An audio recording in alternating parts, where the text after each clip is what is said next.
La parole est à notre collègue Jean-Michel Arnaud pour le groupe de l'Union centriste. Merci Monsieur le Président. Ma question s'adresse à Monsieur le Ministre de la Cohésion des Territoires. Le 30 mars 2023, il y a un peu plus d'un an, le Président de la République était sur les rives du lac de Serre-Ponçon et s'exprimant sur la question de la fin de l'obligation du transfert des compétences eau et assainissement, a prôné un modèle pluriel, différencié, qui repose sur l'intelligence des élus de terrain et la diversité du territoire, évoquant la possibilité de nouveaux syndicats, une intercommunalité choisie, bref, trouver, je cite, les bonnes solutions mutualisées. Nous avons, avec un certain nombre de sénateurs, fait des propositions à votre attention par l'ouverture de la création de nouveaux syndicats supracommunaux dont l'existence serait maintenue après le 1er janvier 2026. Nous avons également proposé de revenir sur l'obligation de transfert des compétences eau et assainissement des communes aux communautés de communes en permettant directement et donc sans subdélégation un transfert des dites compétences des communes aux syndicats. Monsieur le ministre, nous avons travaillé énormément ensemble et je crois dans un esprit de confiance.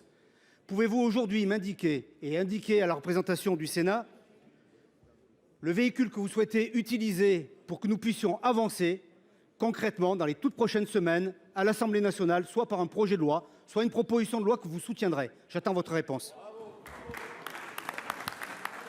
Pour vous répondre, la parole est au ministre de la Transition écologique et de la Cohésion des Territoires, Monsieur Béchu. Merci Président, Mesdames et Messieurs les sénateurs, Monsieur le sénateur Arnaud. J'ai le souvenir de ce moment trop court partagé à la fois avec le président d'Arnaud, avec le sénateur Menonville et avec vous-même. Petit déjeuner de travail, on a fait le point à la fois sur la PPL Roux et sur les épisodes précédents, si j'ose dire. 2 engagements pris par le président de la République chez vous, dans votre département. Le premier, c'est la sécurisation de le retour de la compétence des départements pour financer les interconnexions en matière d'eau. Cette disposition, souhaitée par l'ADF, est inscrite dans le projet de loi d'orientation agricole en dur et donc sera soumise par ce processus au dispositif. 2, la question de l'intercommunalisation obligatoire posée par la loi NOTRe en 2015, je vous le rappelle, et sur laquelle on a déjà décalé l'échéance de 20 à 26.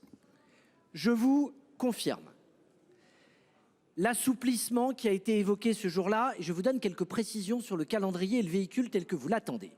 1. Avant la fin de cette année, nous voterons le dispositif alternatif évoqué. 2. Le dispositif sera présenté au Sénat avant l'été, et c'est par le Sénat que le chemin législatif commencera. De quoi parlons-nous? Effectivement, de la possibilité d'organiser la gestion de l'eau à une échelle infracommunautaire. Le sujet est le suivant, ne pas garder la commune isolée parce qu'on sait que malheureusement c'est la surreprésentation des difficultés dans les réseaux d'eau potable et qu'il y a une simultanéité entre la carte des difficultés d'accès à l'eau potable en période de sécheresse et la carte des gestions en communes isolées, mais sortir, assumer une forme de jardin à la française trop rigide dont nous devons tourner le dos pour effectivement assumer qu'il puisse y avoir en particulier dans les territoires de montagne et sous-denses des dispositifs. 2 questions se posent. 1, il ne me semble pas souhaitable de revenir sur les compétences qui ont déjà été transférées par certains, donc ça vaudrait pour l'avenir. Et 2, il faut qu'on ait une sorte de garant, et le préfet dans le cadre d'un schéma départemental de gestion de l'eau pourrait le faire, pour que sans subdélégation, nous puissions assumer ce dispositif.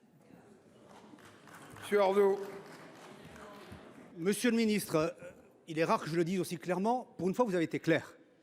Donc maintenant, il faut que nous puissions mettre en œuvre ce que vous nous avez indiqué, que nous avions discuté. J'associe à cette discussion Mathieu Darnaud, Franck Menonville, Marie-Pierre Monnier et évidemment Jean-Yves Roux, et que nous tenions le calendrier que vous nous avez fixé. Il nous reste 90 semaines avant le 1er janvier 2026.